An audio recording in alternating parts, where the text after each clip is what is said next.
दरम्यान या शोभायात्रेच्या आधीच मानाप्पान नाट्य रंगलंय। चेंबूरला सुरुवात झालेल्या शोभायात्रेत शिवसंग्रामचे नेते विनायक मेटे उपस्थित राहिले, मात्र त्यांनी सहभागी होणं टाळलं। कलशांची शोभायात्रा म्हणजे वर्चस्वाची लढाई बनली आहे। महापालिका निवडणुकीच्या पार्श्वभूमीवर हे केलं जात असल्याचा थेट आरोप विनायक मेटेंनी केलाय। त्यांच्याशी संवाद साधलाय आमचे प्रतिनिधी मनश्री पाठकनं। विनायकजी, शिवसंग्रामचं पर्यायाने तुमचं महत्त्वाचं स्वप्न आता साकार होतंय, मात्र अजूनही शिवस्मारकाविषयी अनेकांनी आक्षेप नोंदवलेले आहेत। जसा मच्छीमारांचा प्रश्न असेल किंवा गड किल्ल्यांचा प्रश्न असेल। मनश्री असं आहे की छत्रपती शिवाजी महाराजांचं स्मारक व्हावं या महाराष्ट्राची इच्छा गेल्या अनेक वर्षापासून त्याला आता मूर्त स्वरूप आता येत आहे, परंतु त्यामध्ये शिवसेना आणि भाजपमध्ये त्यांच्यामध्ये काय मतभेद चालू आहेत हे मला तरी काही माहिती नाहीये।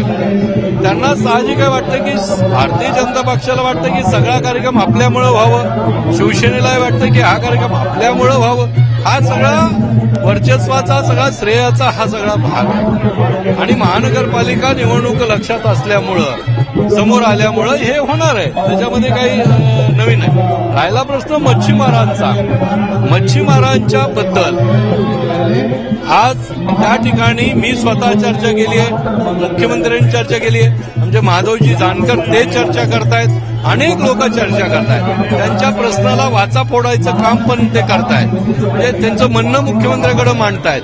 आता यानंतर मार्ग निश्चितपणे निघेल अशी आम्हाला खात्री आहे, बघूया काय होतंय।